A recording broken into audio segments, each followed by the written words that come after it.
Dude, thanks for coming out, man. It's been a back and forth for a few weeks now. Yeah. I'm glad we made it happen. I know you're a busy man. Yep. I know you're busy, so I appreciate your time. Absolutely. I want to talk about your business. Okay. I think a lot of people out there want to start their own thing. Yep. They just got this fear. They got this doubt. Yeah. Right.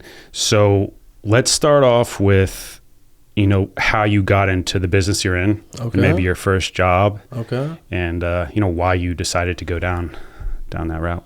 So, first, I did try college. I think that's important to know, right? Because that's kind of that safe route, that almost guaranteed route that you're thinking about.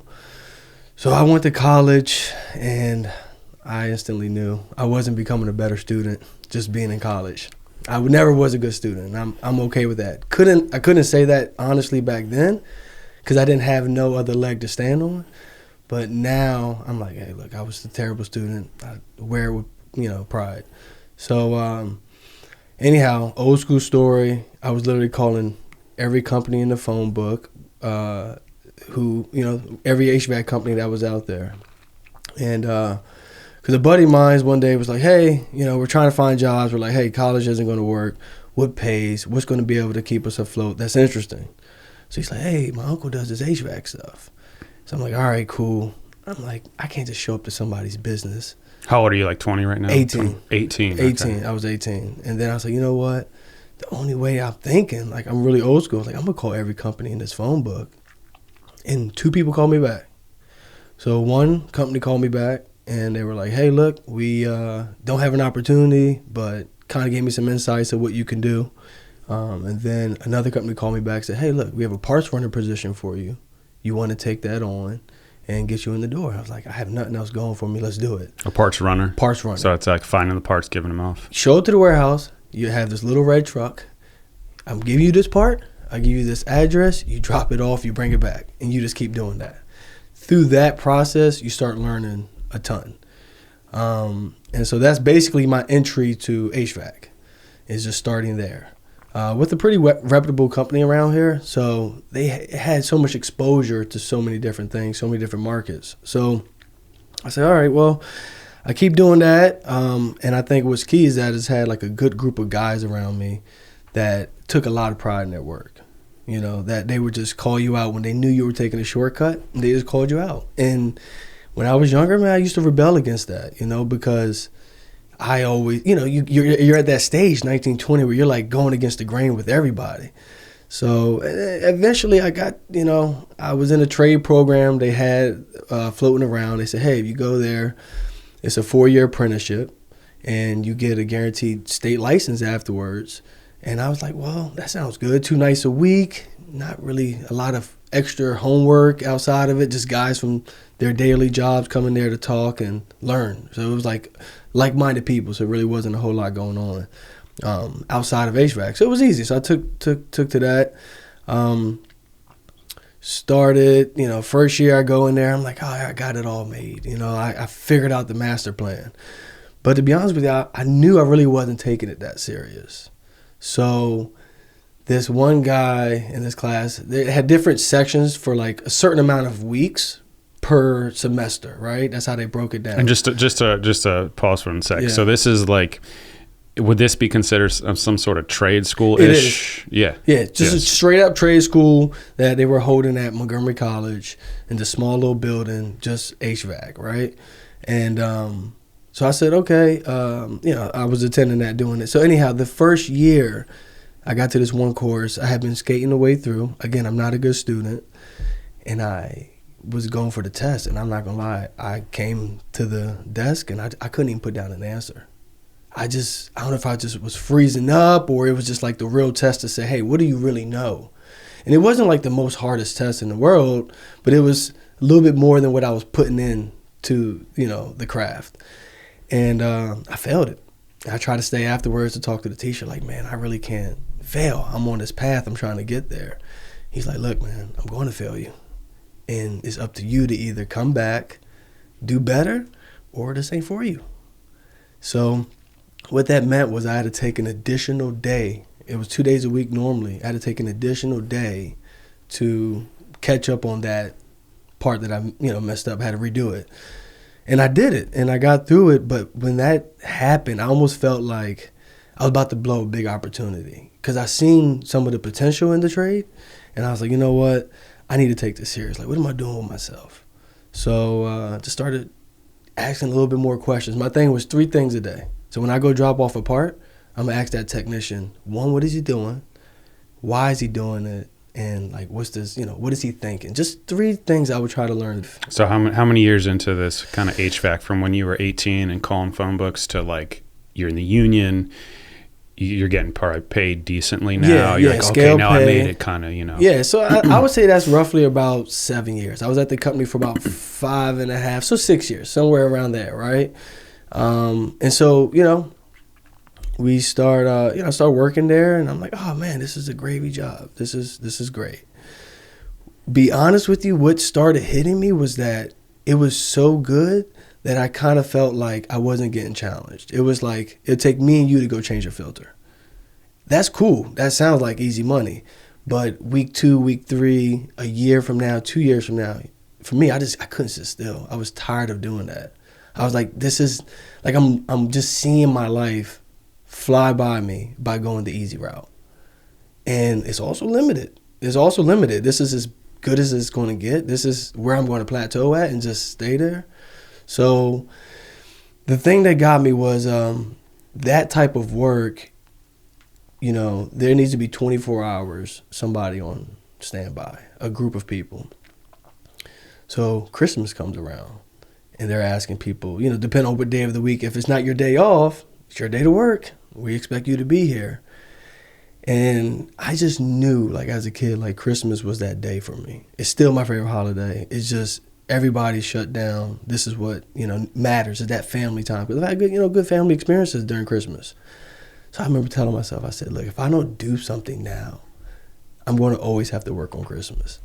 And that really started triggering my mind to be like, when you do have kids, how is this going to work out?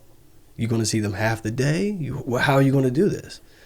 So then I just started thinking, and honestly, man, I flooded myself with, like you said, like-minded people.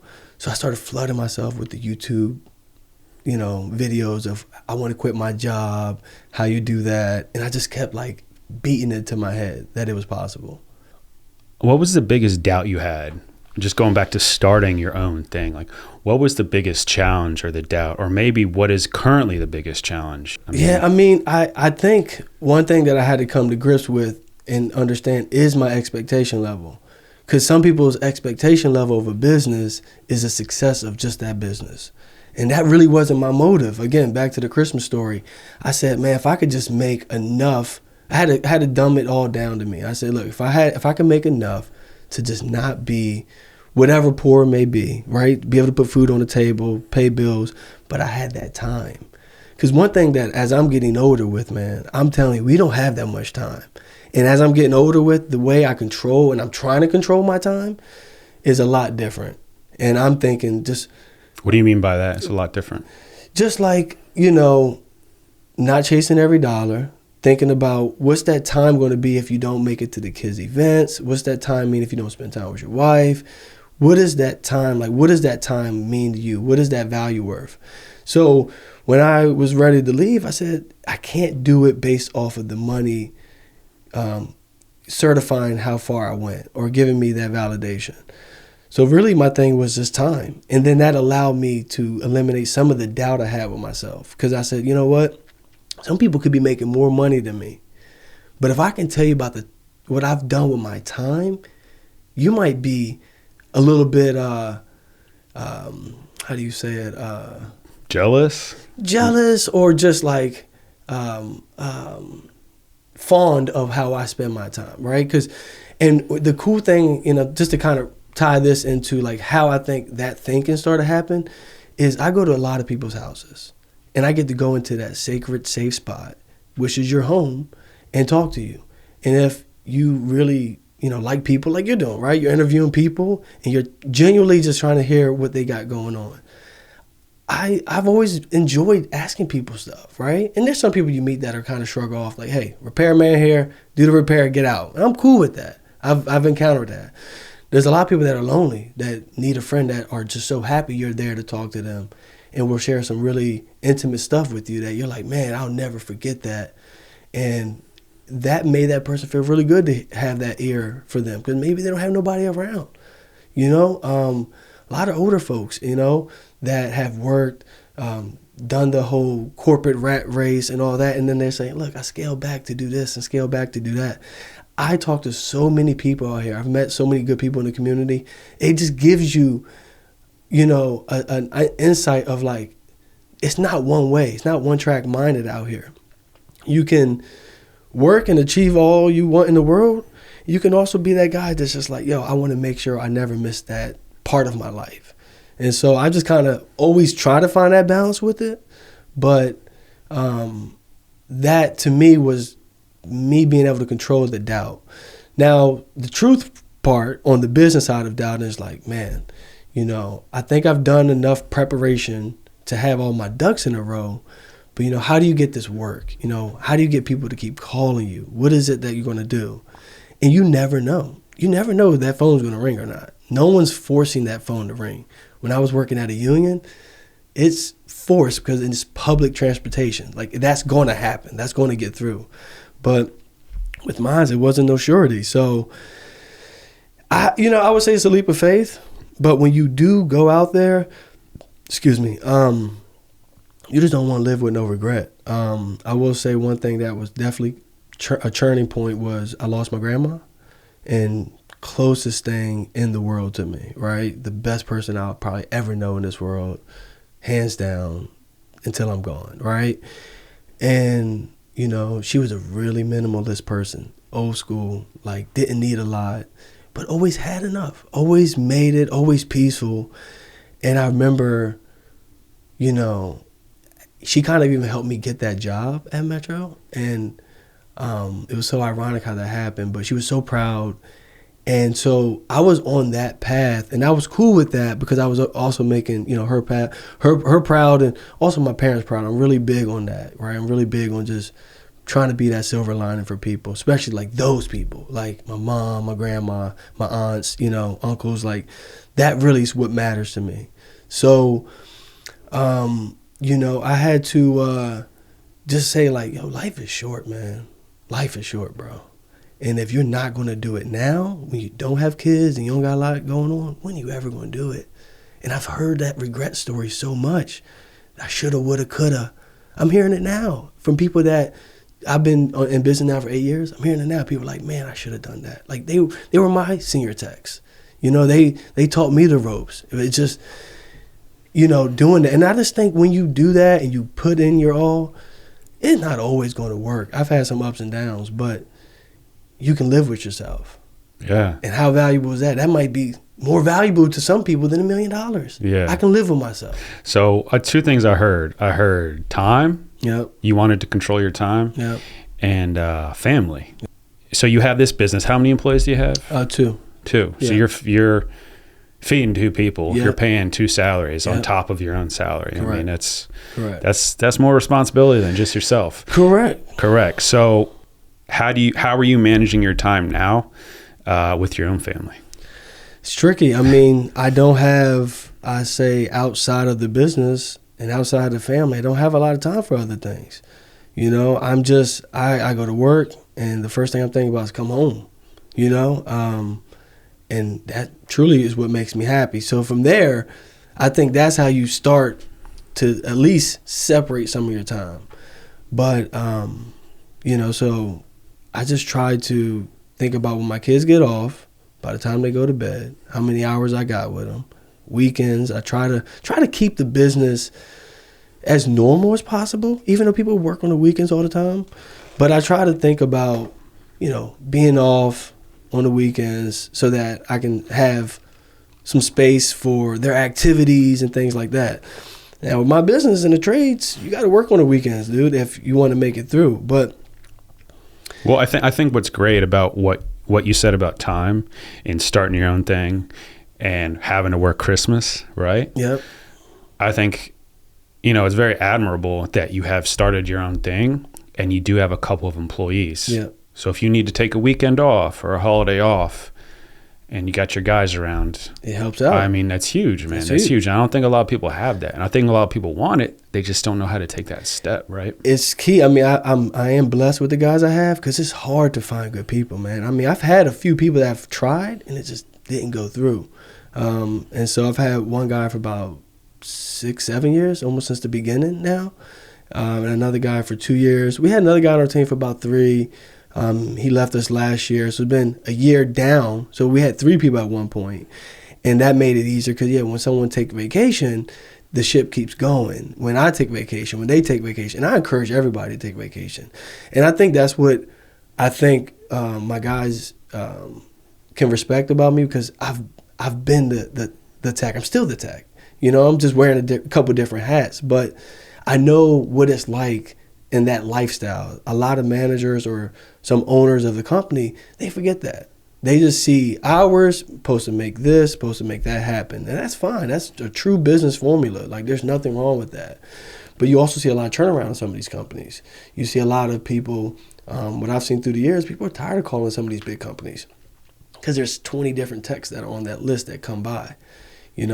If it's 1 out of 5 guys or, come my ideal team gets like the 4 to 5 guys, but you get a more intimate relationship with people. They're like, I know that guy's going to show up if everyone stays around. But you also get a better deal, in my opinion, because look, I'm not trying to throw shade at salespeople because they're just trying to make a living. I respect it. Yeah. But if a salesperson comes to my door and they're an AC person, and they're trying to sell me AC. Yeah. I'm like, okay, so cool, but you're going to have to take a piece of this pie, and so is your manager in your company, where it's like, if I just talk to you, I'm like, yeah, you got to make a profit, right? That's how the world goes around. Yep. But like, you don't have to pay all these extra people. There you go. But at the same point, I also respect the big companies that have managed to scale to a point where it's like, me too. Well, they don't necessarily need your business, right? They want it, but it's going to cost, X amount of dollars, right? Yeah, and they make it. And as I've gotten onto that,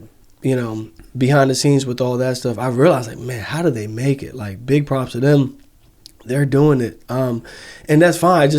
I do know there's ups and downs, and there's these different waves. And some companies are like, when they get that jump, and they're just rolling because people are just like that energy that they're bringing. And some people start to notice the shift where it's just become a sales pitch. It's every time you come out to my house, there's something wrong.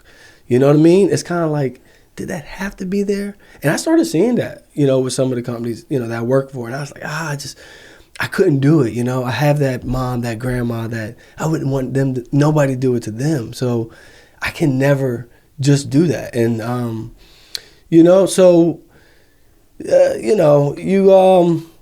it's a fine line because as you're trying to grow, you probably will need some of those pieces in play. But it's a fine line on maybe you just don't grow into that big business. Maybe you just grow into that small, solid local business. You don't have to go across the world with this. There's enough people over there to take care of that part. But again, some people don't see that. And then when they do have this big conglomerate that they have to keep afloat, the message starts to change. Hey, we need to sell those units. See, me, I'm like, if they want to go with the unit and they want to change it or they want to do whatever, great. But there's no pressure on my end to feel like if they don't do it, we're not going to eat, or I'm going to have to let people go, or we can't pay the bills. And just imagine when you have a lot of people on payroll and have all those things in line, you got to have things rolling. So people might have alternative motives when they go out there. And it's just out of survival. It sucks. And not obviously, like you said, there's a million great people. There's probably one bad apple for, in the basket to spoil for everybody. But it happens. So, yeah, I think people enjoy it. I think people enjoy the small business because they can just call me. It's a lot for me now to handle with that, right? When I take every phone call still. I don't have, like, no servicing, no service center, some random person answering the phone because I haven't found the value. People, you're just going to call that person and that person is going to tell me and I still got to deal with it, one way or another. So I wonder if eventually, going back to that time thing, because I think that's really great. I kind of feel the same way, especially I feel like once you have kids, just personally, I started to really realize, I mean, every parent realizes how quickly time flies, right? You've heard it a million times. Oh, they grow up so fast. 18 summers. They do. 18 summers.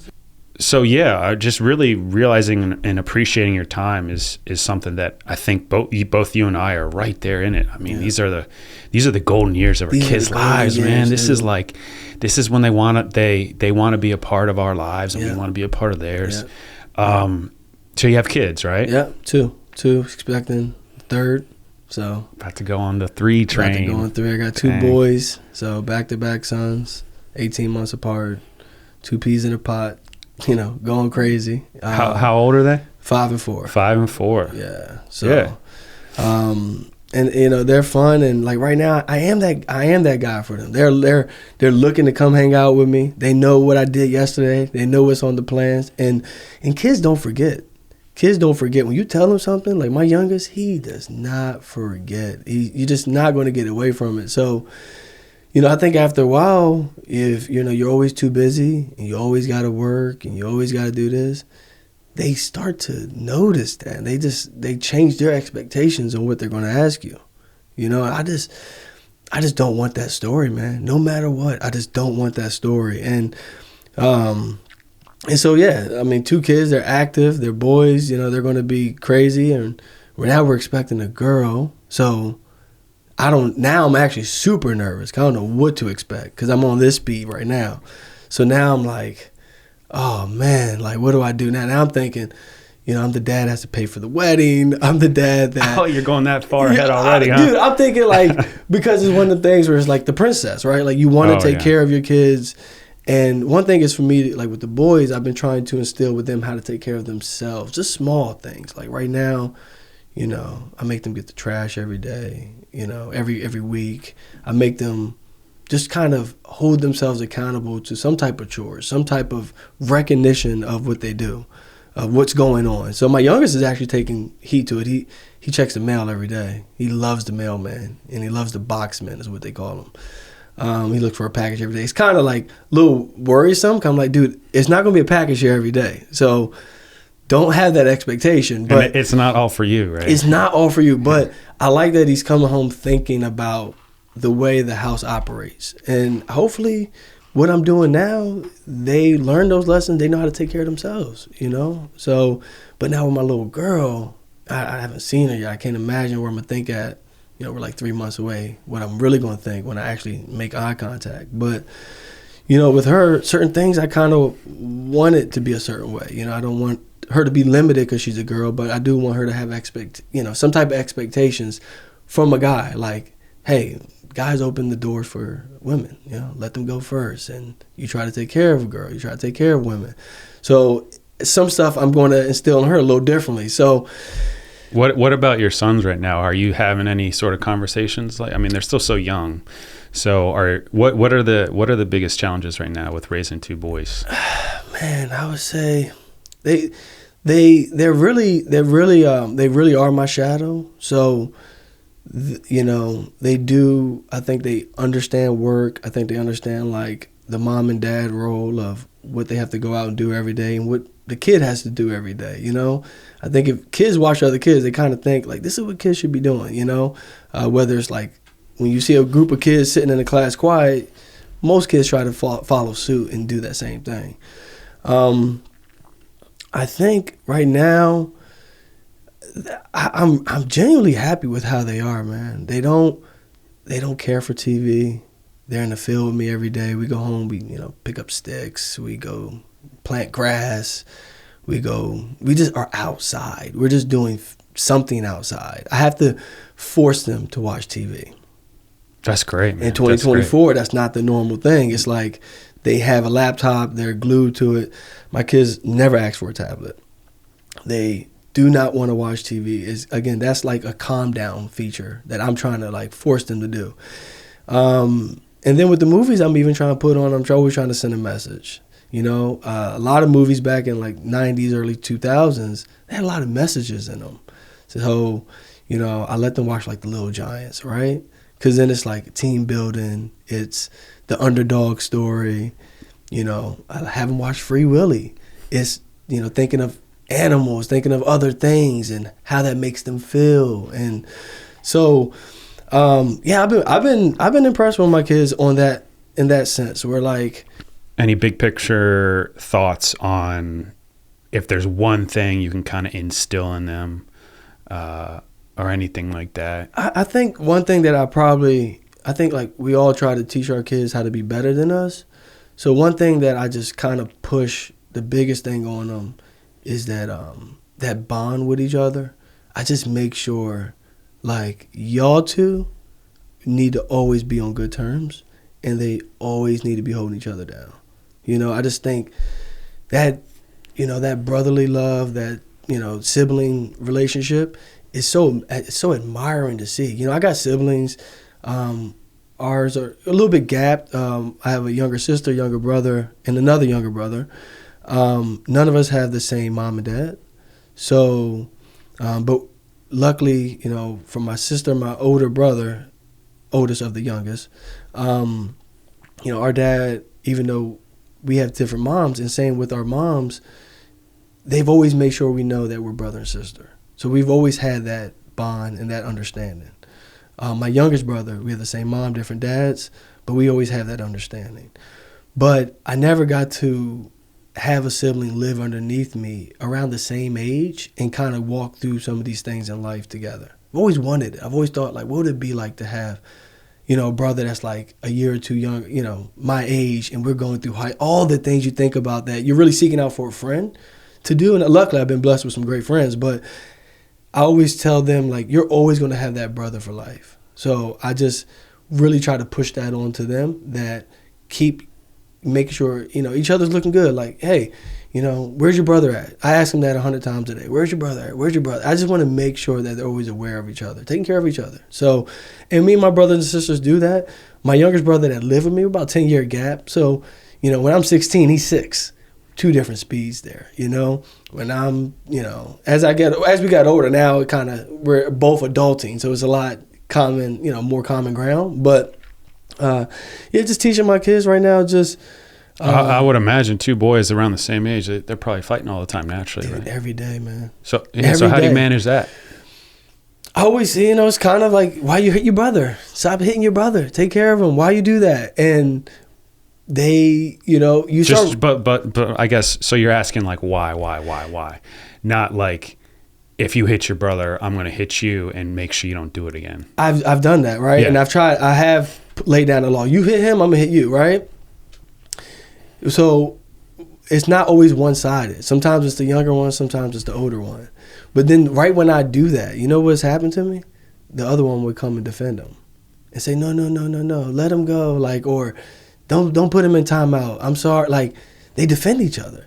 And you start realizing it's kind of one of these bonds that can't be broken. You know, they'll fight, and then you'll see them on the couch holding hands. Yeah, so they fight, you step in, and then when if it gets serious, then they come in and say, no, it's okay, Dad. Like, no. If they get serious, or if I'm just at my limits with the day, and I'm like, hey, look, man, stop fighting. No more of this. You know, but they fight every day, man. It's so weird. That's what I'm saying. It's so weird to honestly see. I'm like, I would hold a grudge against my brother if I was fighting like this every day. They get out of the shower, it's instantly a wrestling What are they match. fighting about? Just nothing. I think just to touch each other. Just because I can put you in a headlock, I can do that. And then, you know, we've looked at some throwbacks of some videos, and my oldest was doing this to my younger when he was crawling. I got this video in the airport where, like, he just runs and jumps on him. Like, he's a baby crawling, and you just go jump on him? Like, this is crazy. But again, they also love each other dearly. So, like, they ask for each other at the right moments. They're really best friends. So I kind of just say, I want y'all to be safe about it. I know I'm not going to stop y'all from fighting, but just make sure it's less fighting and more getting along than anything else. So. Yeah. What, I mean, I think that sounds like a fun time. It sounds like chaos, but fun. Yeah. But I'm sure you guys get tired sometimes. You're just like, oh my God, can y'all just chill? Yeah. With your boys, if one of your boys comes back and is like, hey, so-and-so is being mean to me, like, how do you, what do you tell your sons when you need them to stick up for themselves? Like, what kind of messaging you got there? Because with girls, I mean, I think it's just a little different. I can imagine it being different. I mean, with my boys, you know, I definitely right now try to highlight what a bully looks like, right? And to me, what that means, because there's sometimes when you're young as boys, you know, I've had friends that they say jokes about me, but they love me. You know what I mean? They're not like trying to tear me down. But when I'm young, sometimes it feels like that, you know? But I've had friends that would talk crap about me or just make a funny joke that maybe I don't have a funnier joke to come back with. But then if something shit hit the fan, they're stepping in front of me and got my back, you know? And so I've learned that sometimes you got to say, like, for boys, is it just rough playing or is he really trying to make you feel bad every day? And to be honest with you, man, I have no tolerance for it. So, like, if somebody's making my son feel bad, that's why I want to have these relationships. Just tell me. Like, we're not going to go up there and make a scene. But I know I'm an adult. That kid has an adult parent. You know, for me, I'll just call the dad. Say, hey, man, like, your son and my son are getting along. I'm sure we can fix this. You know, do you want to go hang out at a park? Maybe find some common ground. I always would try to find common ground. But I'm going to put an end to it quick. I'm not going to allow that harassment to happen in my kid's life if I can control it. And that's just me putting my foot down. That's just how I'm rolling with it. But I always also tell my kids, like, don't let nobody hit you. No, I wouldn't let nobody hit me.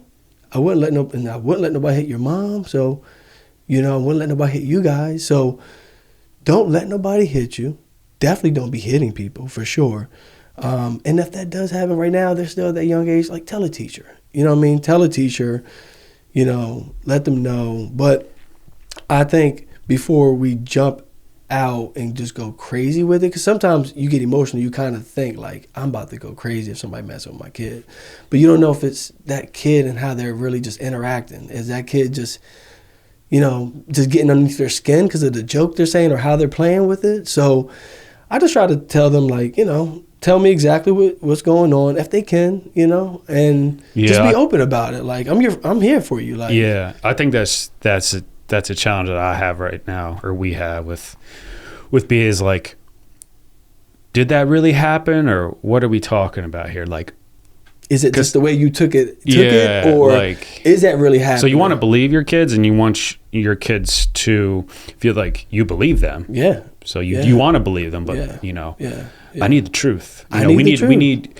If I can't trust you, we got nothing. Yeah. So we need to build trust. If you can't trust me, we don't have nothing. And if anybody who's gonna have your back is me, so you gotta tell me. But that's hard. So I also, you know, we're older, but you still have some memories as a kid. So you remember what it's like to try to, you know, say something to an adult but not say it. So I try to be, you know, alert on those signs. On, like, hey, something really going on, or does he like not doing that anymore? You know, my oldest started riding the bus this year. The first day I followed the bus, I was like, you know, where is this path? Like, how does he go to school? Because I'm just, like, so worried. But it's been a great experience. You know, he hasn't had anyone come and say they moved me out my seat or I can't sit nowhere. You know, you worry about that stuff maybe in high school, but kids these days start younger, you know, with that type of talk and behavior. So so far so good. But you know, I have a little bit of, like, some of my old school, you know, some old school ways about certain things that I just, you know. Yeah, what do you take from your childhood into your parenthood, like with whether it be your dad or your mom, like any sort of like timeouts or like behavior tactics? Like, what do you? I mean, like, I can say, like, I really wasn't spanked. You know, that didn't get the message across. You know, that wasn't, like, my way of being learned. But I think my parents always gave me, like, a pretty good explanation of, like, when you're doing this is what's going to happen. You might not want to listen to it, but it started hitting for me, you know, I'm like, my mom's telling me this for a reason. You know, you just don't want to hear the truth when you're going there. So right now, you know, I want to teach them. I want to tell them stuff that I know and I have wisdom of. But yeah, I do try to give them their own free way of learning for themselves, but I also try to guide them in a little bit of ways, because there's so much available these days where they can just start kind of drifting off, and then it's like, I never did that. I'm not saying I wouldn't have done that if that information wasn't available to me back then, but again, I try to like I said, keep them outside, playing like normal kids, play in the street, do normal kid stuff. And I think a lot of that stuff starts to shape up how that person, actually is anyway. So, yeah, I mean, I know certain issues are going to happen sooner or later where this happened or that happened. What can you be specific with that? What are you concerned about? I mean, if that, the bullying thing is one thing that I think, that I just don't want them to feel like, and I've seen other kids get bullied. Luckily, I was fairly liked by everybody, but, I might have one or two guys that like kind of just trying to antagonize me, but I've seen that, and I just... You also don't want your kids to be the bully. Exactly. Right? So exactly. It's like, that's my big thing. My big picture is like trying to teach my daughter empathy. Yeah. Like, oh, so-and-so stepped on your shoe or like, because girls are mean. Yeah. Boys might fight, and boys can be mean too, but like, they're emotionally mean, man. They'll just like drop you out of the circle, and then like, that's it. Oh, how do you deal with that? God. So like, to me, that's what I'm like thinking, and you're going to be dealing with that too, man, down the road. So. That's why I don't know. That's why I hope moms, have some strategy that I don't have, because moms and dads raise their kids differently. It just is what it is. They just have different ways of doing things. But yeah, I mean, the bullying, I'm not worried about too much other things. Also, I don't want them to feel pressure about the academics, and maybe that's just obviously because I went like super blue collar, and I know I wasn't an academic scholar, and then I turned out okay. Yeah. So I'm kind of I read this article about these very wealthy people are investing in HVAC businesses now. That's weird. Because it's like with AI and technology, the tech jobs are starting to go away, but you're going to need a plumber. You're going to need an HVAC. You're going to need these blue-collar jobs. Yeah, I mean... And so I think that realm of society, I think, is kind of bulletproof with all the technology. It is. And going green. When they say going green, they're trying to be more efficient. I mean, our systems get more efficient every few years. They start to change refrigerants through process. They're about to do another change of refrigerants now. So when you hear that, you're like, okay, well, that just means the sophistication or the sustainability of my business is going to keep going. So that, that's cool to see. But yeah, I'm not really big right now. Like when my kids get older, they have to do my business, or even making a, pass it down to them. They want to, fine. They do like HVAC. My kids you walk through a store, they're going to tell you there's ductwork up in that ceiling. You know what I mean? They know about that ductwork. They're going to know about that coil. Yeah. They're on the phone, playing phone. And when I'm around, they say, hey, okay, cool. Just fix that, tape it up, put the screws in. All right, call me back. Like they play that. So they know. I've taken my kids 2 jobs. They like to work. I took them last weekend. I've had them do some work at our house. And so, I do want them to know the skill so they have a means of something. But I don't want to force it down their throats, and I'm like, this is the best thing smoking. Like, it may not be for you. It may not, I know the challenges of my business that I'm like, I don't know if I want my kid to do that. I don't know if I want him to go in the attic or, go in a rough part of town or have to work late nights and jam, cut his fingers up, from metal and crap, Sometimes I'm like, can he do something different with his brain? But whatever they want to do, man. Yeah, absolutely, man. Like, absolutely. I'm cool with it. I got my daughter playing with this camera. She's like, wants to record stuff. I'm just like, dang. It's so funny how your kids just gravitate to what they look up to you so much. And I think we forget how much we looked up to our parents, right? Yeah, I looked up to my dad. I mean, my mom and dad, I've never experienced that living with mom and dad thing. My mom had me at 19. My dad had me about 21. So young parents, so just imagine when they were our age now, I was already like a teenager, So think about it. If they're 20 and I'm 16, that means they're 36, right? Now I'm about to be 35. I'm like, man, I can't imagine having a 16-year-old right now. So I always wanted that mom and dad thing. I think that is super healthy for the kid, But luckily I had a dad that was still part of my life, and obviously I always knew who he was. And going to work with him, he always had like this, kind of like the leader of his team. He had this charisma about him. He's like the man when he shows up, can talk to anybody on a job. I think seeing that got me comfortable being around a job site, talking to, whatever big wig means of that crew, whatever, just not looking at anybody in a higher regard than you do even in yourself. So like, my dad was always pretty confident to walk up to somebody, ask a simple question. Hey, what are you doing over here? Just so I could be on the same page and being transparent. That, I felt like, as I learned later on in life, that's why I'm so comfortable with my trade. That's why I'm so able to talk this conversation with certain people in the trade and just kind of having respect for people, because I know that's what my dad did. How old are you when you're going on jobs with him, just seeing all Just this? young. I when you get young, when I think of my younger thoughts, my age is kind of blurry on like how this was on. I kind of like, I think I reflect as your kids get older, you kind of reflect, what was I doing at 5 and 4 and, all these phases. So I think even back then, I mean, I was doing stuff, going to jobs. Like my kid right now, he comes up to my job, he has an idea of what's going on. He wants to do it. But I remember, like, I used to want to get dirty on the job. And, like, my dad does power washing. So, he has to carry the hoses around and get to certain places to set up shop to do his, do the walls, right? That's how his work is. That's the language of his work. And I remember I would just try to get dirty just to be like, I put in some work today. You know what I mean? Yeah. Like, I used to purposely step in that mud puddle just so I could show my dad we could just get done. Like, we're done, we got some work done today. And I think now back to myself, and I see some of my kids doing that. I see how they're kind of doing things to be like, oh, yeah, we had to do some duck work today, And it's so funny how that cycle of life happens, and then I'm kind of there now. So I'm always remembering now, like, hey, I was that kid. So, make it fun, make it fun. My dad always made it fun. My dad was never like work, he was never like crazy about it. But, just seeing that, I think, is going to help them also establish some confidence out there when they go out.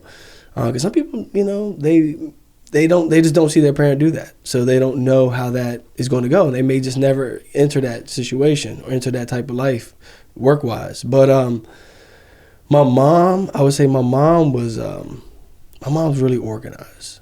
My mom is hard, like, one is a hard worker, but two, she's on top of her stuff. She's on top of it. She's like, she knows when things are, happening. She's really organized with just responsibilities, I would say. So having a dad that can go to a job site and kind of navigate his way through, having a mom that really organized and diligent about all these ins and outs things that you have to do just in life, right, kind of allowed me to have an organized situation. Yeah. To be able to, have a business and not feel overwhelmed, but kind of feel like I'm organized with the, with what I got going on. Yeah, yeah. What do you ever think about, like, what you bring to your son's life versus what your wife is bringing, and that sort of relationship? Like, what's your wife good at with the kids? Yeah. I mean, my wife has the biggest heart, so I would say she just, when I can't be that soft person, my wife just does it. When they're like, sometimes my kids want to cuddle with mom. It's just nothing like your mom. We only got one. That mom is everything. So that's totally different. But being able to I don't know, walk the dog at night, right? Like, and they with me, I feel like they're just like, I'm protected. You know what I mean? My dad's here. He's got me. A friend, too. And you see another boy, right? He's a bigger boy. But you're like, he thinks I'm cool, so I'm cool. Like, your parent is going to make you feel a certain way about yourself. And it may reflect on how they feel about themselves. So I'm always trying to make sure I'm in a good mood and I'm feeling good about myself, that I can portray that on my kid. So back to what we're talking about, just even transitioning to going into your own business. What if I didn't do that? Would I still be teaching my kids the way I'm teaching them right now? Or would I be like kind of having this thing in my head where I never took that chance? So do I tell my kids never take that chance, or do I try to force it on them more? So that's why I think it's so important that, you know, we don't live with regret, man. Do what's on your mind, go for it, and then from there, let it be what it is. But how much easier is it going to be able to tell that story and how that can narrate your kid's life? You know, so they don't know about, you know, me leaving my job and all that good stuff. But just me having that out of my mind, I think I can just do a little bit better for them, give them a better message. So. Yeah, absolutely. I mean, you mentioned being a friend to your kids, right? Yeah. How do you balance that? Because that to me is, I think about a lot. Mm-hmm. Like, because you hear, oh, don't be your kid's friend, be a parent. And I'm like, you know, I hear that, but I feel like there's a new way of parenting where, like, I just don't really believe in parenting through like this overwhelming, like, place of fear. Yeah. Like, I'm like, I think there's something there's a better way to do it, but I also understand, like, you need order, they need to respect you. So how do you command that respect? The people that are really parenting right now, they might be like, oh, you let your kids get away with too much. That's fine. That's your opinion, you know? But I am going to be my kid's friend, because I'm always their parent, and I always have to be a parent in a form or fashion to them. Like right now, my mom and my dad are still my mom and my dad. But they're parenting me more in a friend way than to be like, son, you need to do this, you know, because whatever. And so, 30, hopefully I live pretty long, they're going to be a lot more years of them being that friendly parent role to me than that make sure your room is clean, make sure this is happening, you know, that's only for a small period of time. So, you know, I have to teach these boys how to be young men. So I got to put my foot down sometimes. So when they're getting out of control, I stop the show. Whether that's me pick them up and set them down, I'm strong enough to do that. I can do that. But I don't want them to, like I said, I don't want them to have fear. I don't want them to have fear. So I just try to respect them by giving them understanding of, like, why we have to do what we have to do. You know, why do I have to go to work? Why do I have to do this stuff? Right now we're always mentioning too, like, hey, some kids don't have that. Some kids don't have this. And we are, whenever we like are getting rid of some clothes or whatever, or some toys, we always say, let's go donate to some kids that don't have any. Right now, my kids know sometimes you got to give toys to some kids that don't have any toys. And I just try to teach them like the empathy thing, where like you can put yourself in other people's shoes. And then if they can do that, I feel like then that helps develop respect. Because you respect a person that, like I was saying, who doesn't want to work and chase the ultimate goal and wants their time. I can respect that person just as much as the person that's saying, I'm trying to achieve the world. It's all about you being able to be in that person's shoes and doing that. So I think just kind of giving them as much wisdom as I can right now. If you give them wisdom, they're going to know I have to respect my dad, you know. But if you just give law and order, I think at some point they start hiding some stuff from you, you know. Exactly. I want my daughter I want her to argue with me. I don't mind. Bring it on. It doesn't mean you're going to get what you want, but like, tell me what you feel. Like, why do you think this is unfair or whatever? You're still going to be my daughter? Yeah. And I'm going to say, you know, I'm going to lead you, but I want you to always speak up. I always want her to have a voice at the table. I feel like you probably feel the same about your sons. Absolutely. And, you know, I always want you to come challenge me. Come to me with like what it is. Yeah. You know, so I think but that's something that, going back to, you know, you hear people say, and look, everyone's doing their best with parenting. That's right? it. Everyone's doing their best. But a lot of times you hear like, oh, because I said so. Yeah. Sometimes you're exhausted. That's what you say. That's what I say. I mean, but I try not to, because I feel like this is what it is. I'm going to explain it once. Maybe I'm going to explain it twice, and that's it. And then we're moving on. I'm not, you can be upset about it. But, they'll get over it. I mean, I do applaud those parents that, You know, their kid knows to go to sleep at a certain time. They know how to, when they don't argue back and don't do that. And, you know, but I've also seen, I've seen parents that try to discipline their kid to become understanding. That doesn't work. It doesn't work. They just be like, man, I still don't understand and I'm getting disciplined. You know, whether that's a spanking, punishment, whatever.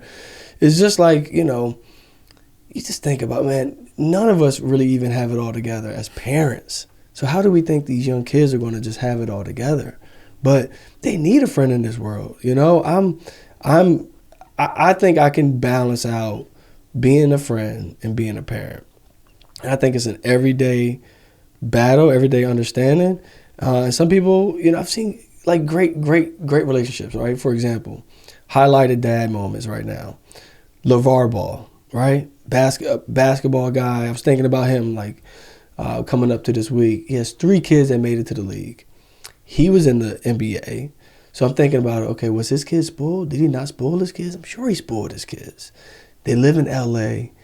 Your dad's kind of famous. You have so much access to whatever extracurricular you may have. Plenty of money for everything. Whatever, yeah. Right? But guess what? Kids turned out to be just fine.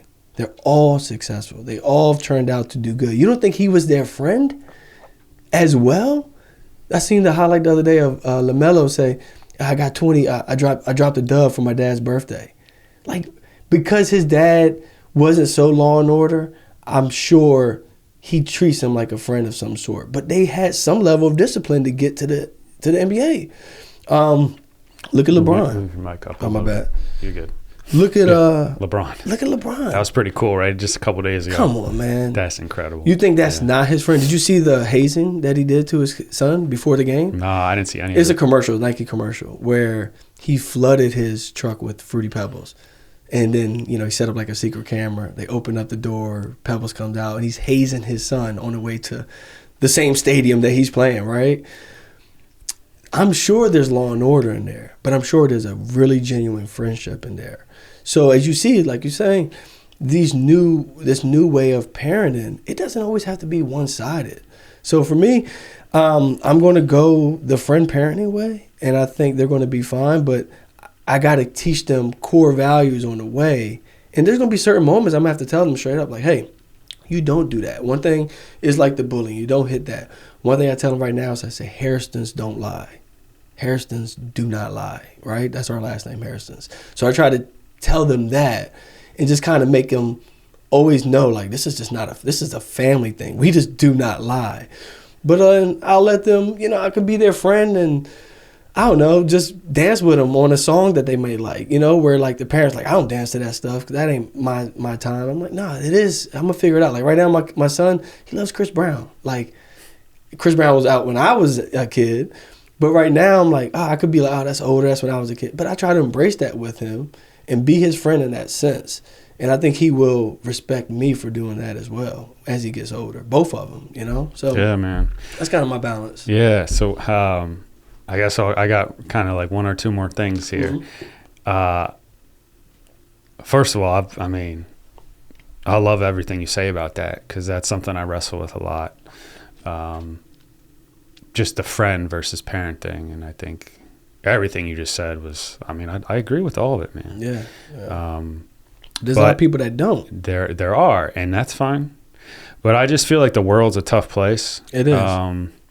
And so if your kid's getting bullied, you mentioned that a couple of times, or they're just having a hard time with whatever, life is hard, right? Even as adults, we all struggle, right? Yeah. Kids, no kids, whatever. If you can just be that backbone, if your kid's having a tough day, week, month, if they got their parents hounding them on top of their social stuff that they're going with school and kids, like, dude, you're breeding something that's not good. Yeah, and I think a lot of people have that trauma of just like their parents just giving them a hard time too much they do. On top of their own life that they're living. I think I would say my mom was a little tough on certain things, but she had to be, you know what I mean? She had to be like, and I get it, where she's like, you're under my insurance. Don't be driving late at night, you know? So guess what it did? Made me want to have my own insurance. Hey, you know, we all have phones. My first phone I got was in high school when I was a sophomore, right? Kids now have phones at my kids' age. Dude, don't even get me started there. Yeah, we're not. Yeah, we're never doing it, right? So, and, you know, my mom's like, hey, I'm going to be there at 6:15. If you're not there at 6:15, you're holding her back. She's upset with you. She said, anytime you want to ride, you better be outside when we say be outside. So what did that make me do? That made me go get my own car, you know? So you do have to be hard on a kid about certain things, but it's a reason for it. And there's a reason why you need to do that. But I don't think the kid needs to be battling the world and then coming home battling at home. How would you feel? Like right now, if you're working and you're battling work and you come home and you're beefing with your daughter and your wife right now, you're like, man, where do I go? Where do I go to just have a peace of mind? Like, and that's where people, I think, go down these paths where they start drinking, they start going out to other places, they start doing all these things to ease their mind somewhere, you know? Yeah. I mean, just to wrap up the whole friendship parent thing, like a good friend, a real friend is going to be like, Jay, what are you doing, man? If you're out of line, if you're doing something, they're going to try to correct you or try to bring you back, be like, hey, like, come on, that's not cool. And that's basically what you can do as a parent is just correct and say, hey, you were late. You know, and that's what a true friend does. We don't have a lot of friends that really are that. I mean, depending on. I mean, you might have a lot of friends that give you shit all the time when you're slacking, but do you know what I'm saying? Yeah, absolutely. It's like that is a really good friend, and that's also a good parent, right? Yeah. Like yesterday, I went to go pick up my kid. This little girl came near us, and I've seen this little girl. She's funny, man. She's just like, she's kind of like, she wants to know what's going on, right? She's just observing everything. And the girl came near him, and he's like, I heard him say, like, get away. And I was like, whoa. Like, you don't say that to her, you know? I don't know if that's just from a parenting or is that me also just trying to be a good friend to him? Like, yo, don't treat people like that. Like, you don't have to do that to that girl. If I was a jerk to a lady out there right now, I'm sure one of my friends would be like, man, you're a jerk, bro. Like, why are you being like that to her, you know? So certain moments, you still got to tell your kid certain things, and you don't know how they're taking it. Is it from a parent perspective they're thinking you're telling them that, or is it a friend perspective? But I mean, you have to tell them, hey, like, don't treat little girls like that, or just don't be mean to people. She just wants to say hi. You know, what if she doesn't have anyone else to say hi to? You know, so I try to play with that line, but it's fun, man. Parenting is fun. Seeing them kind of take their own leaps is funny. Like, I had a story I wanted to share with you. We were leaving his school one day, my oldest son, and you know the water fountains at school, like, that are on the wall. And I seen this this meme that same week, it happened around the same day. You know, sometimes these things happen. Like, you see something and then something happened. And it was basically like, oh man, when that water machine used to rattle, you know that water is about to be cold. And it was funny because that day my son goes to go use the water fountain, and I'm just kind of like looking around, like, make sure I got everything. And I see him giving like CPR to this thing. His mouth is on the actual thing. And I'm like, whoa, bro, like, stop. Like, get out of here. Like, you don't put your mouth on that. The other teacher seen it, came back and wiped it off. Wiped his mouth. Was like, hey, like, he might need to wipe his mouth off. But that was fun to see, man. It was fun to see him make that mistake and me kind of correct him. And I probably approached it in a funny, humorous way. I didn't smack him and say you did something wrong. I was like, dude, you're bugging. Like, you'll thank me later. Like, you have your mouth on this public water fountain. What is going on? And it's just like stuff like that, right? Like, I enjoy just watching that, but me yelling at him ain't gonna get the message any better. It's just me, like, being alert, like, hey, don't ever do that again. Yeah. Hey, you might grow something on your mouth. You know what's going on. So, oh man. But yeah, I mean, there's a fine line to it. I'm not a perfect parent, man. I'm trying to get away with it. My wife tells me sometimes, like, oh, you let them get away with everything, but dude, I just want a relationship with my kids where they're just like, they think dad and mom like ultimate friends, ultimate people I can trust, because you've seen those relationships out there. I've seen kids be super good friends with their parents. They're still great friends with their parents. Do you respect your friends? You respect your Absolutely. friends. Yeah. So why wouldn't they respect me as a parent if I was their friend? So it's not the end of all ends where you're just like letting them get away with murder and they're spoiled kids, and I don't think that's going to happen. So, right. As long as they, going back to what you said way earlier, as long as you said your youngest likes to go get the mail, right? As long as you as you encourage your kids, and it's like, no, we're going to get ourselves dressed, put on our own shoes, we're going to make our own food, we're going to do chores, right? We're going to do everything ourselves. Like, I feel like those are very good life skills. And then outside of that, just direct and lead when you need to, right? That's it. I mean, my parents were like, they never kind of directed me to any specific way. Again, like my dad wasn't like, hey, you need to come out and do work that I do. My mom wasn't like, you got to do what I do. It was just like, you need to be doing something and you're going to be out of trouble. And, I did sports all my life. That kind of kept me out of trouble with some things. But yeah, I just want to give my friend, not my friends, I'm saying that now. I want to give my kids a fun childhood, something to remember, something to do. Like, and I had a great childhood. One thing I do wish, that I got to do more is live with my dad. 'Cause me and my dad are tight, man. We look the same as we gotten older. As I've gotten older, I've started to look like him. We laugh at the same stuff. We can call right now and just be cracking each other up. But my dad's childhood was pretty traumatizing for him. It was good, and then he lost his father in a really crazy way, and and then that took him on a different path. But I know that my dad is always a great person. Like, he still is. He's it's fun to be around. But I always think, like, being in touch with where you're from and all that, I'm thinking, man, if my dad wouldn't have had that trauma happen to him, where would he be at?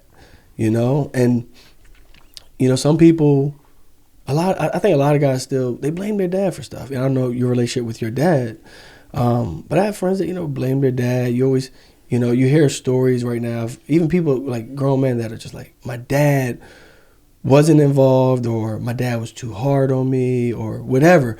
And it just goes to show how much effect that has on the kid all the way to when they're adult and why they are. And look, I'm talking it into existence.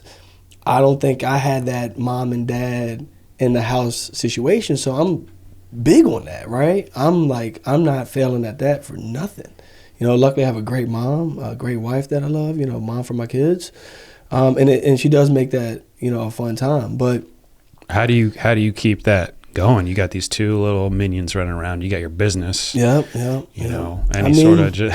do you keep it together with her? My wife, man, as I could tell any guy, that my wife taught me something really good, right? We've been married about 8 years, together about 10. I'm still trying to learn it, dude. I can get underneath my wife's skin like nobody else, and she can do the same to me.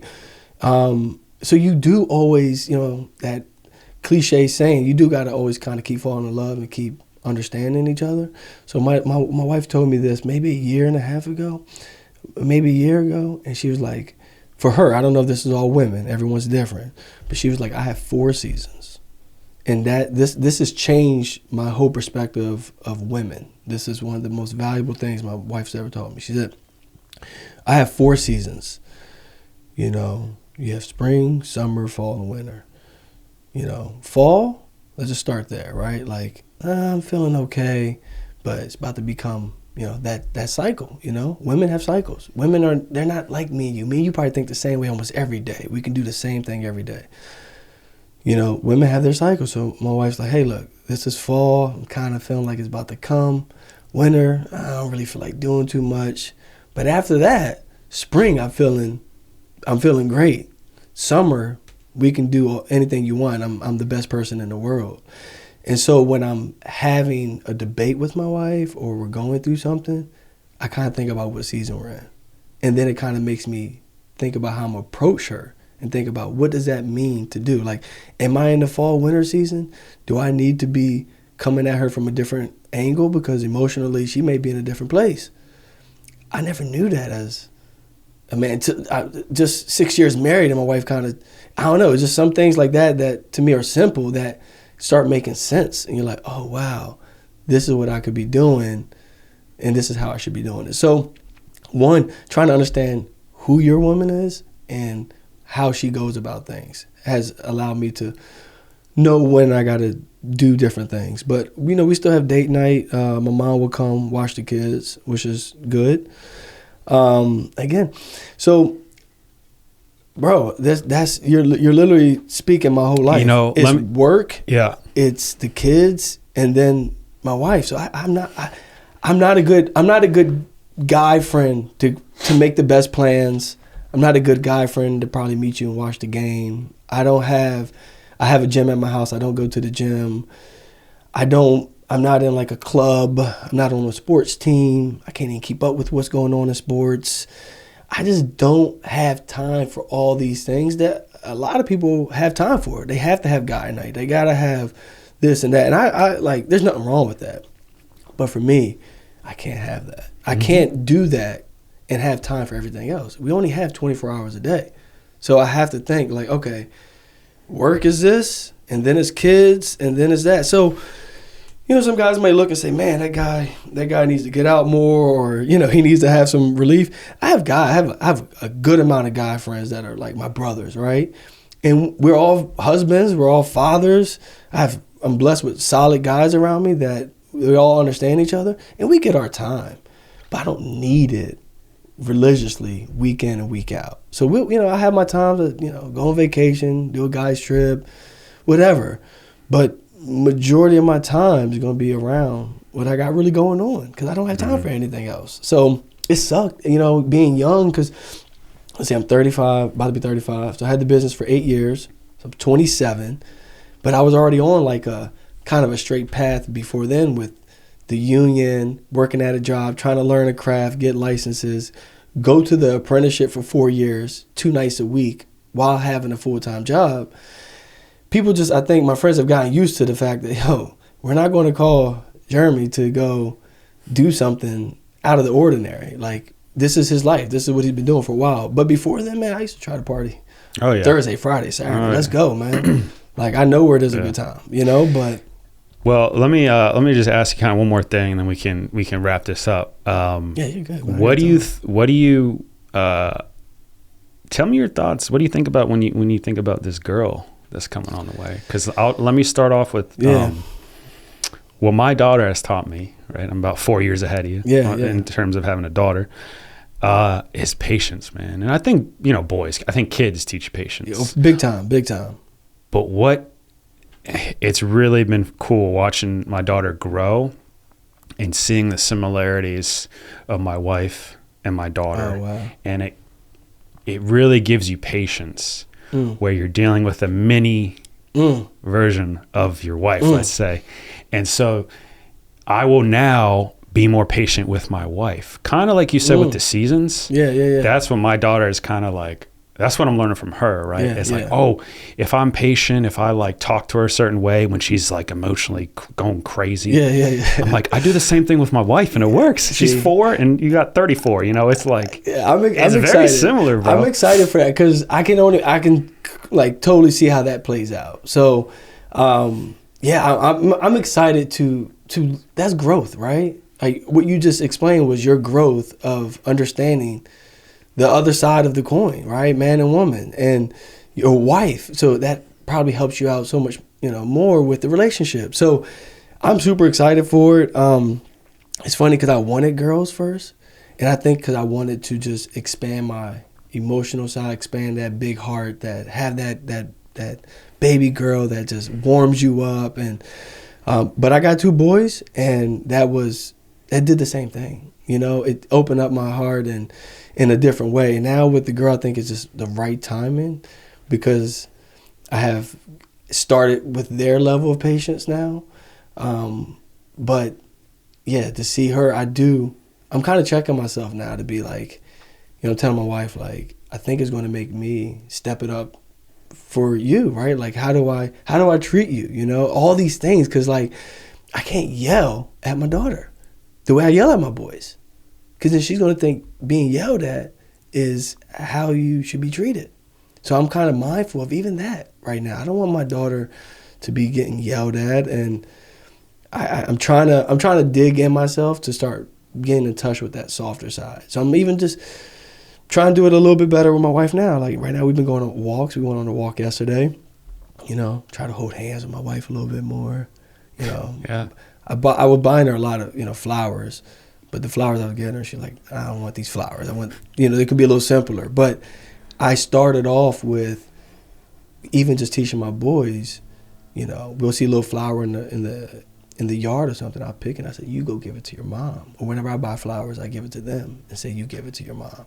Trying to just check as many boxes off, right? Like show the care for my wife, show the boys what that is, how that makes her feel, and also get them involved with it so they can be good gentlemen as they get older.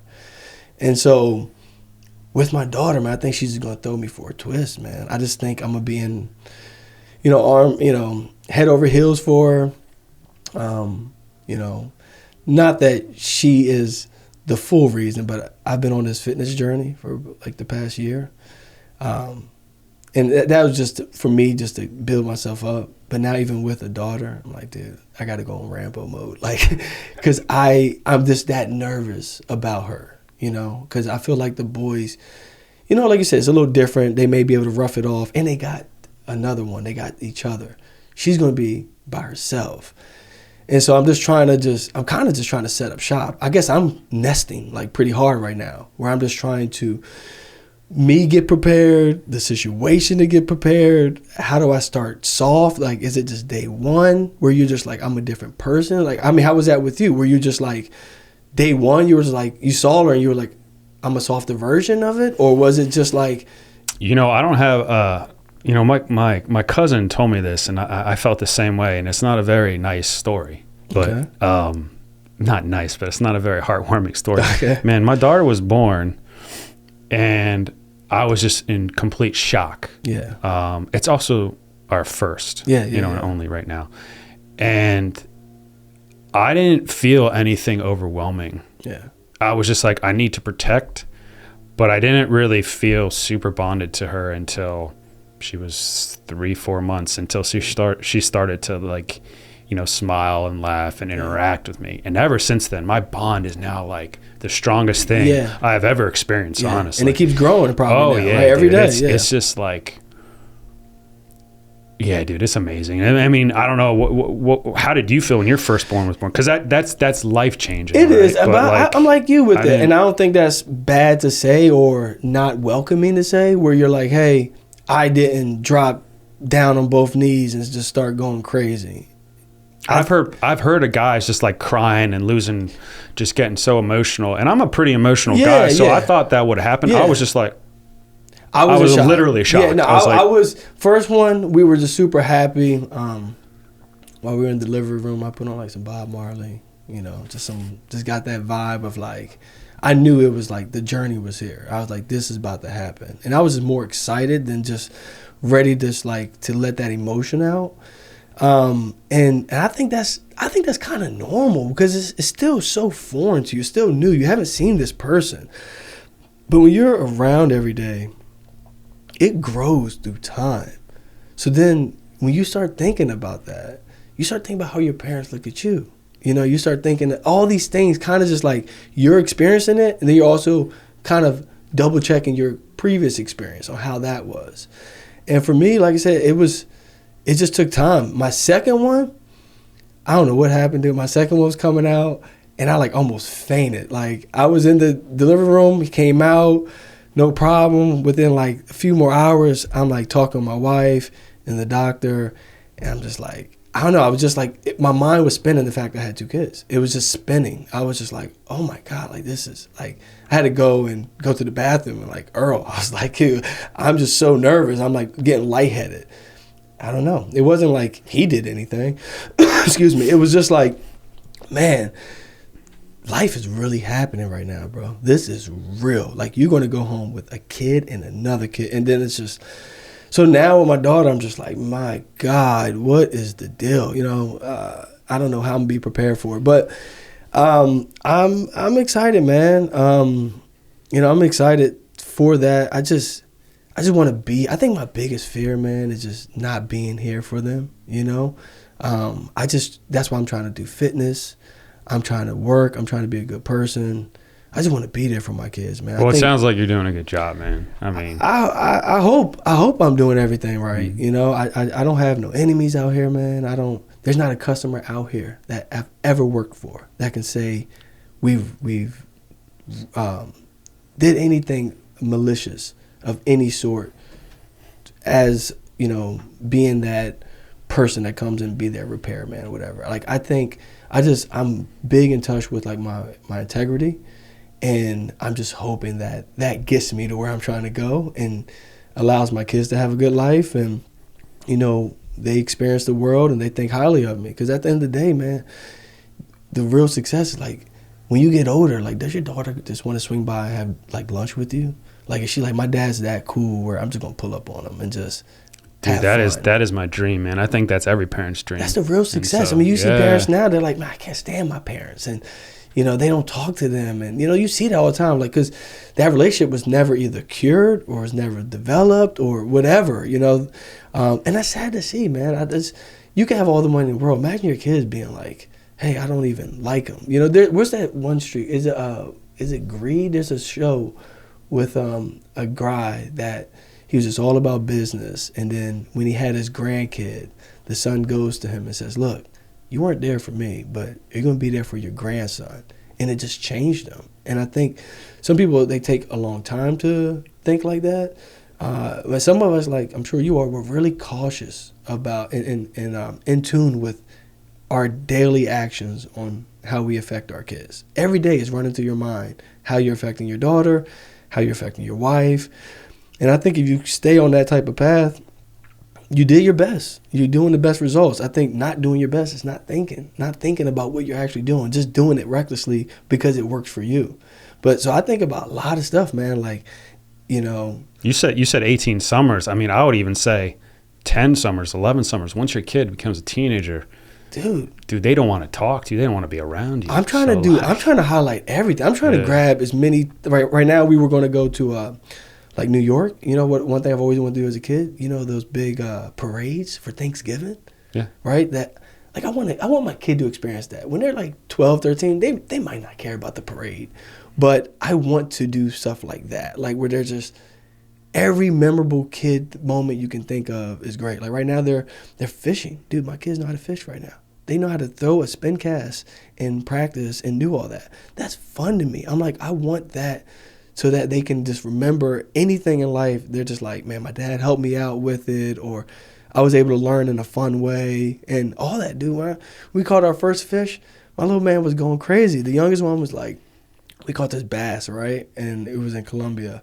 And we seen it like spawning on the shore, and we actually caught it, and we got it. And I have this little video. It was funny. He was like, put it back, Dad, put it back. He was freaking out that it actually came out of the water, started flopping, you know? And those type of things, I'm just like, those are those core memories, you know? Those core memories, man, they make or break you. So if you have good core memories, the kids always going to want to come back, you know? So as they get older, you're going to have to articulate it a little bit differently. But you're going to have to do some cool stuff. Whatever they want to do, man. Hey, if they want to go see a basketball game, hey, I'm going to go to the basketball game. They want to go to a music festival, I want to go to a music festival with them. Like, you know, I just want to get as much time as I can with them. And yeah, I remember when growing up, my dad went to a concert with my sister. I mean, first of all, just to be a chaperone, of course. Your daughter goes to her concert, I'm going to go with you. And yeah. But it was also, he just wanted to spend time with her. She was a teenager. She didn't want anything to do with him. It's a win-win. And he was like, all right, if you want to go, yeah, cool, but I'm coming with, you know. But I want my kids to be like, okay with that. Not like, oh, the good time is gone. Yeah, no, yeah. You know what I mean? I don't want that to happen. I want them to be like, hey, look, my dad's coming. We rolling. Like, But I didn't understand that as a kid. It's funny how it changed, because I'm like, why would you want to go see, like, I don't forget who it was. NSYNC, whatever it was, right? I was like, Dad, I know you don't like that music. Mm-hmm. And I couldn't even comprehend, because, you know, you don't really get it. But yeah, like you said, it's really having a kid having children, I think, really changes your relationship with your parents. Big time. Thankfully, I have a great relationship with mine, but I give them more grace now. Me too, man. Because you just want to spend time with me, and I get it now. Yeah, I you know, like when I was, you know, I think we all go through that phase. I never I never was the type to throw anything in my father's face. Always had respect for my father. Never like, oh, well, you weren't there for this, you weren't there for that. I think he knows that. I think he knows where he could have done better, where he didn't, right? But because I always felt like I didn't fully understand that, it probably grew me up a lot faster, having my parents so young. I grew up pretty quick, man. I kind of have an old soul, really young, I was just thinking that way. I don't know why. It was just like, this is how I'm thinking. I don't know. I didn't force myself to think that way. But as I've gotten older, I'm so glad I didn't ever like lash out at my mom or my dad and tell them like, all this is your fault, or all that is your fault, or the reason why my life is where it is your fault. Because parents are trying, man. I think about it, I say, man, if I was that young with kids, and then my dad had my sister. My sister is I'm about to be 35. I think she's about to be, or she just turned 33. So she's right behind me. And then my youngest brother is like a year and a half or so behind her. So my dad had like 3 kids by the time he was like 24 with 2 different women. Imagine how hard that would be right now with your life. Imagine how you'd be thinking. You don't even know how you'd be thinking. And if you had a traumatizing childhood, you don't even know what you probably, which way to take. And so it's not to excuse anything, because we all are accountable for our own actions. But I've been able to understand the challenge, or understand what they might have had to go through, or my mom being strict on me about, how I'm moving of any sort, and I'm like, man, I get it now. Like, look at me, I'm the guy following the school bus on the first day just to make sure my kid makes it to school. Of course, they were probably worried about me, and they were so young, and I was just outside, man. I wasn't staying still for nothing. I've always been, as soon as I could turn 16, I had my license. I was out and about. Can you imagine when your daughter goes to drive, how nervous you're going to be? You'll probably put a tracker on her car. You'll have all type of stuff going on, share her location. That wasn't even available back then. So I just understand a lot more as I've gotten older. And like I said, I have my mom and my dad are great grandparents to my kids. They love it. They're always getting them stuff. They're always showing up with stuff. We went fishing. Was it Father's Day? I don't know if it was Father's Day. It was just one weekend, go fishing with my dad, the boys. That stuff is like, that means the world to them, to my dad, to me. It's a win-win, My mom went chaperone on my son's first field trip this week. They went to the farm. He's going to remember like that. And I like to see that too, because my mom didn't always have availability to take off to go do those things at my school. But to see her do that now, it's just so fulfilling. You know what I mean? Where I'm just like, I don't have no regret in life. My parents are both involved in my kids' life. That's a full circle moment. That's a change of whatever. I never got to meet my dad's dad. I hear a lot of great stories about him. And I wish I could have, because I could have learned a lot. We have a strong last name. We have a nice little family tree of sorts, and it's cool, right? Like, I just took my dad last year to the Steelers game, right?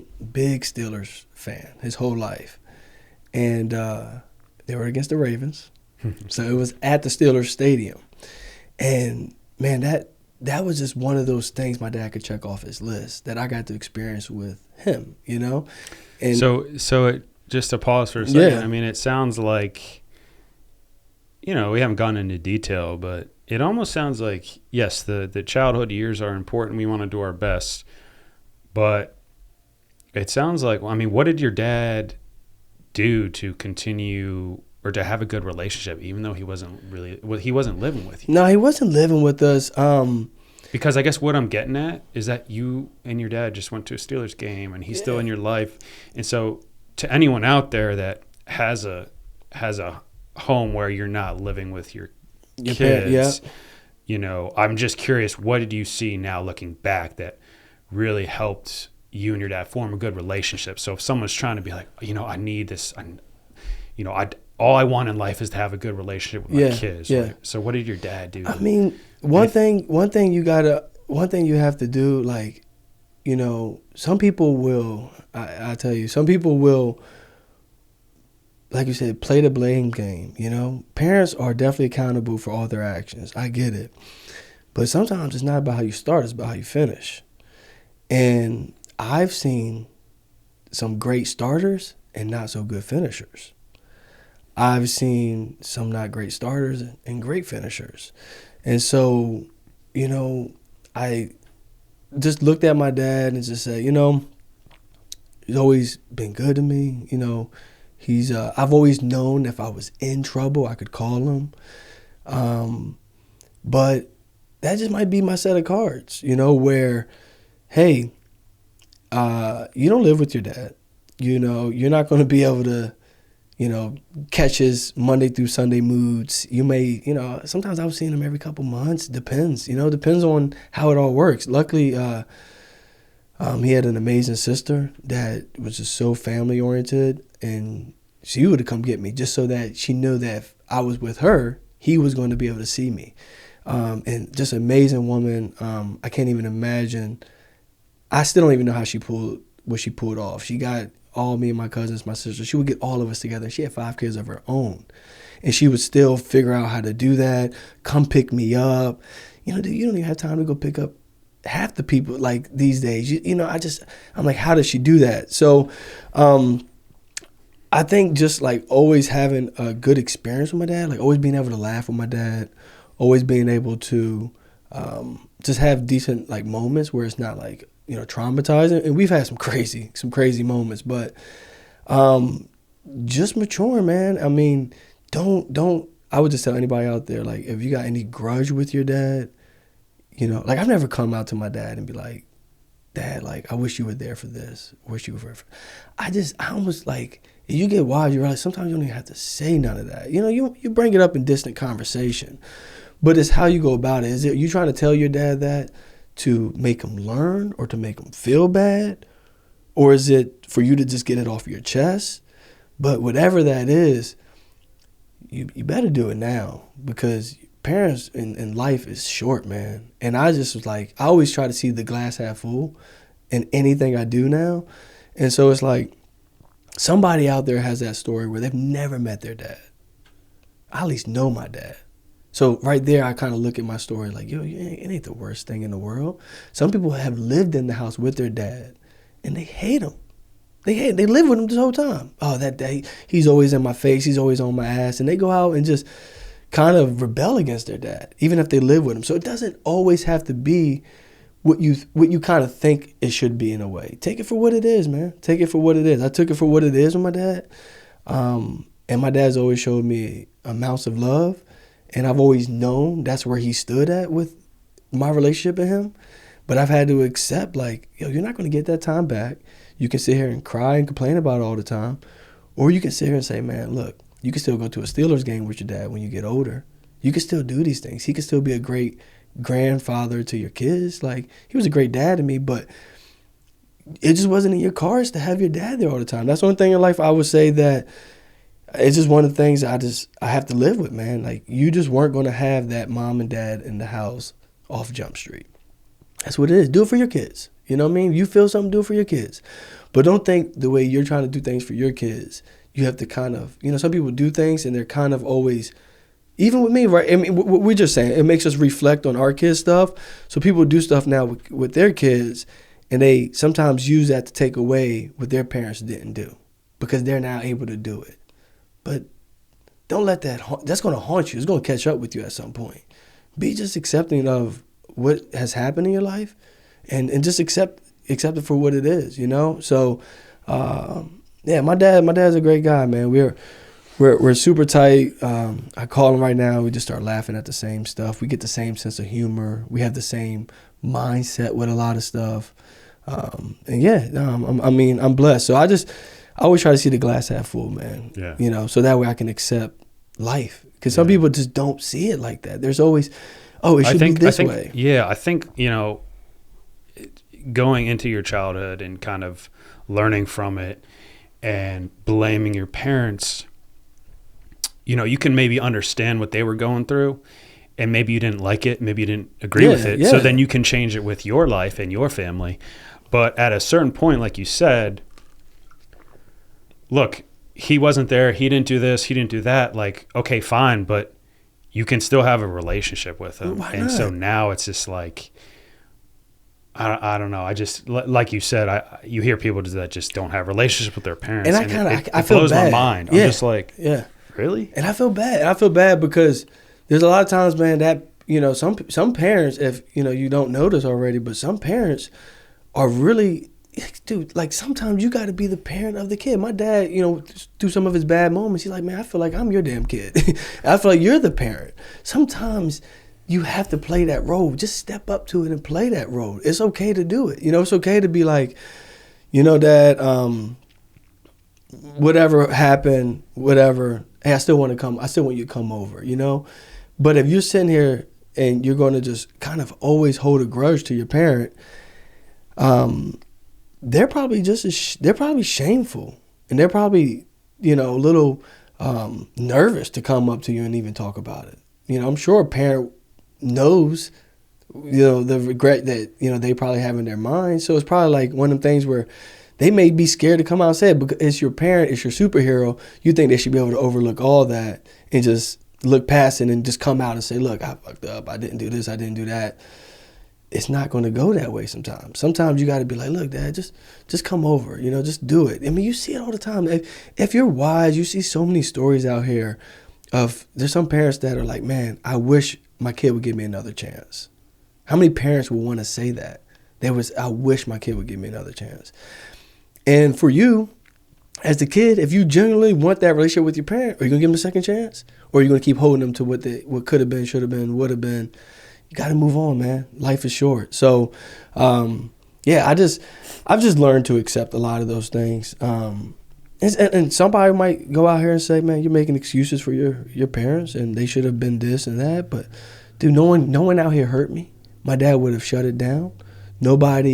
I wasn't ever saying, like, I don't know where my dad's at. I never had that, but some people might have all the critique in the world to say about what they think you're going through, but then how tight are you really with your parents? Reflect that. Is it just you're with your parents or just the holidays, or does your parents come over on a regular weekend? My mom and dad can come over at any time. They can pop up at my house at any time. I love that. That's a win for me. I didn't maybe get to have when I was a kid but the first Christmas I had in my new house, just ironically, my mom and my dad are there with my kids in the house, and I'm just like, see, that's how life happens sometimes. It might not have happened when you were a kid, but look how it happened. It eventually came around, and I was able to experience Christmas with my mom and dad. So your mom and dad spend time with you together? Like, in the same? Yeah. They're just not. No. They were never really together, right? No, they were. Briefly, maybe. Yeah, briefly. They were young high school lovers, man. Yeah. But that's great that they could be in the same room. It's all about you. Yeah, that's what I'm saying. They're there for me and my kids, and they're like whatever. They've always been able to call each other. My mom never been like bad talking my dad or was like, yo, you can't see your dad. They've always done that. My mom's always had a sweet spot for my dad, and my dad has always had a sweet spot for my mom. And maybe I'm that vehicle, and both my parents tell me how proud they are of me all the time, and I love that. And that's ultimately why, like, I never wanted to do anything. I never wanted my mom to pick me up from, like, a jail or be like, Mom, I'm struggling out here and all that. Like, that's part of the motivation too, man, is be your parents' silver lining. Like, it's okay. Like, they want you to do better. I want my kids to do better than me. I want my kids to, I don't know if all figured out means anything, but I just want them to, if I'm happy at 99, I want them to be happy at 100. I don't want them to be where I'm at or anything like that. And you love somebody, you're not comparing yourself. You're not, you realize everything and everyone's path is different. But, making my parents proud, man, was just a big thing for me because they had me when I was younger.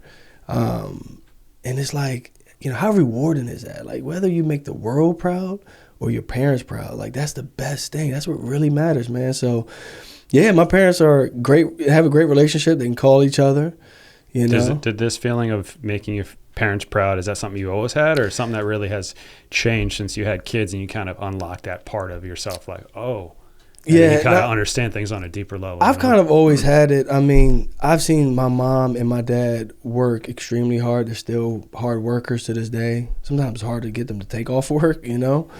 And, you know, growing up, it's like hard work's supposed to get us to where, right? And at the end of the day, it may be financial freedom, it may be time freedom, it may be just that feeling of being able to do for other people, whatever that could be. And my mom and dad have done great. And I think that I just didn't want their hard work to not necessarily go to waste, but to be like, oh, that's my kid. You know, I never wanted that. I wanted my parents to be like yelling out in the streets, like, yo, he just did this, he just did that.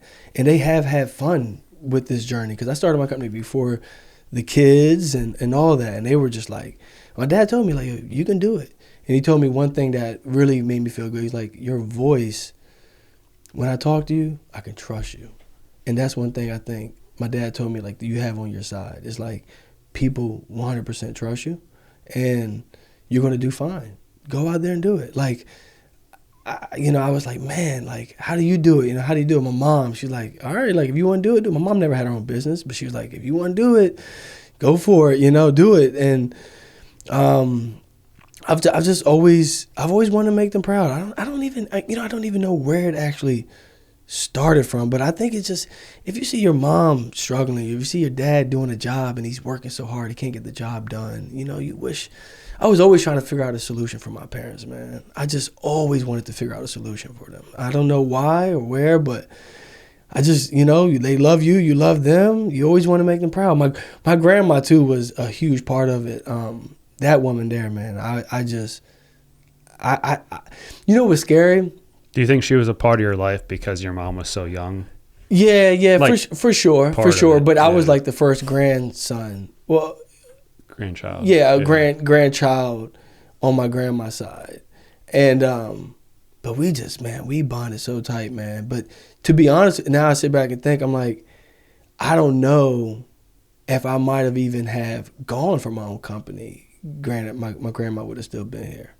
Because, you know, not that I didn't have the ambition or the thought that I could do good, but just, you know, I felt like I had already done good. You know what I mean? Like, I made it to a good job. You know, I had a good situation. I just had to ride it out. So I don't know if I would have ever pushed the envelope to say I can do better because I did good and I just made my grandma proud, and, you know. But once you realize how short life is, man, you can't hold it down. I mean, you can't hold back from anything. You gotta take those risks and go for it. So, I mean, that's a big part of me. I've always wanted to make my parents proud, and they are, man. So I think I did all right so far. Dude, I think you're doing awesome, man. I mean, you got your company, you got your kids, about to have 3. Yeah. You got your wife.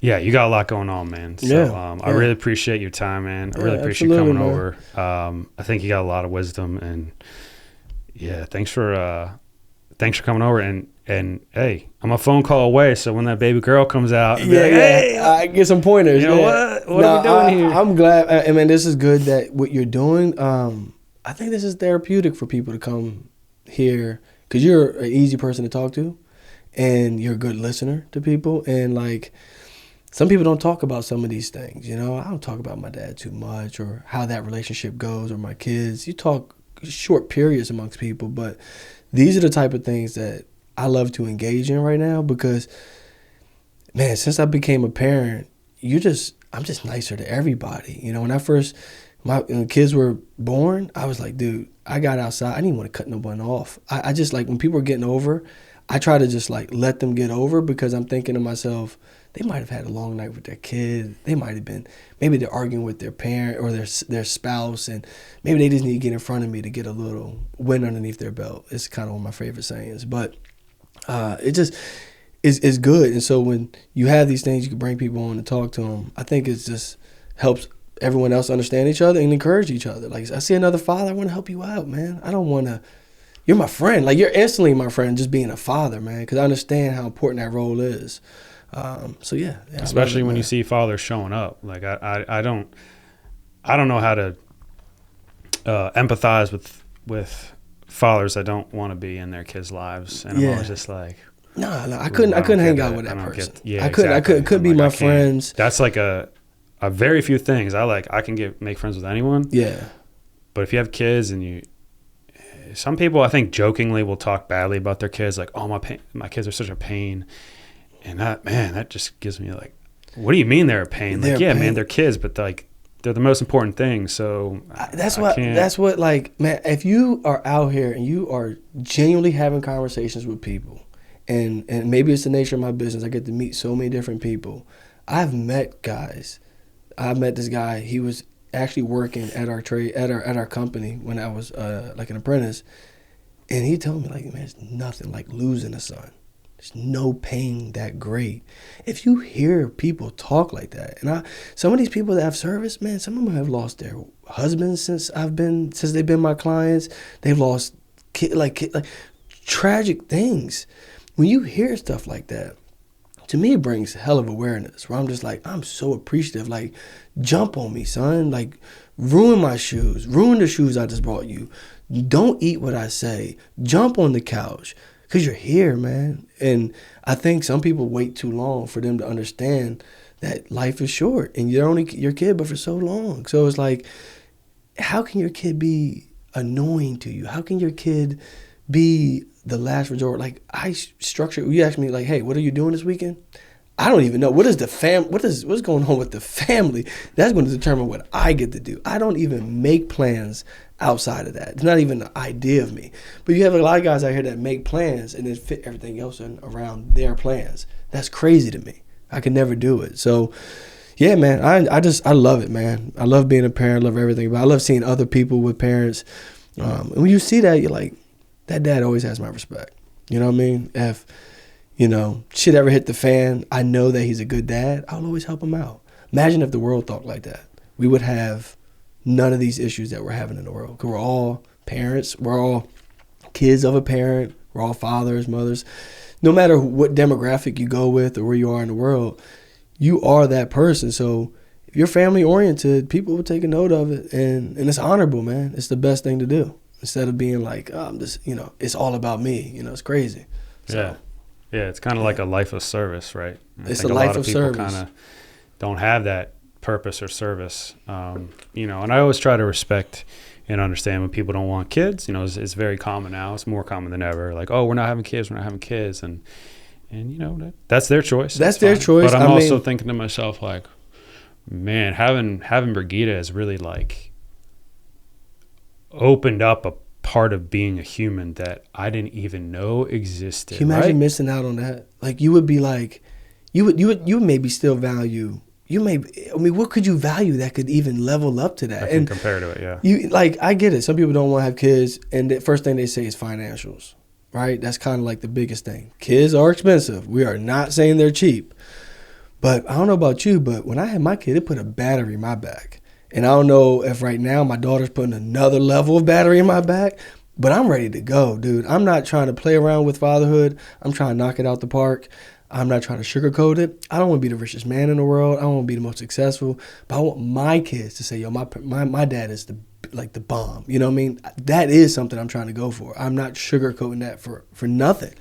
And I think everybody should be having that. But if you're not, if you don't have the right relationship and it just doesn't go your way to have kids, I understand that. I have an aunt, she tried to have kids and she ended up not having kids, but she would have been the most amazing mom. She's been a mother figure for me and my brother our whole life. She's the sweetest person in the world, so nice, so caring. But like, I'm sure she would want to, probably have kids, but doesn't take nothing away from her. But when I see people choosing not to have kids, I'm always wondering, like, do you really want to hold yourself back from that feeling? And some people I think are just scared. They're scared because it's scary when you have kids. What's the thing I was just saying? Hey, I just want to be around for them. You almost start thinking about life and death a lot sooner. You think about all your decisions, how you're making them, like how you can let somebody down. And people are scared to take on that challenge. I understand that, but having kids, man, I can live with myself. No regrets. Absolutely, man. Well, Thanks again, Jay, man. I've had a lot of fun with this conversation. Me too, I hope man. you have too, Me too, man. This is great. I'm sure I'll see you at a birthday party sometime soon. Soon coming. So, yeah, no, this is great. Thank you. Best of luck. It's so good. I remember you telling me we were about to start. I was like, dude, I can't wait to do it. We always have father conversations. And this is good because we kind of like-minded individuals where we have that life duty and, we're doing our best. So, can't ask for more than that. Thank you, brother. Thanks, Appreciate dude. it. I'll see you soon. All right, later.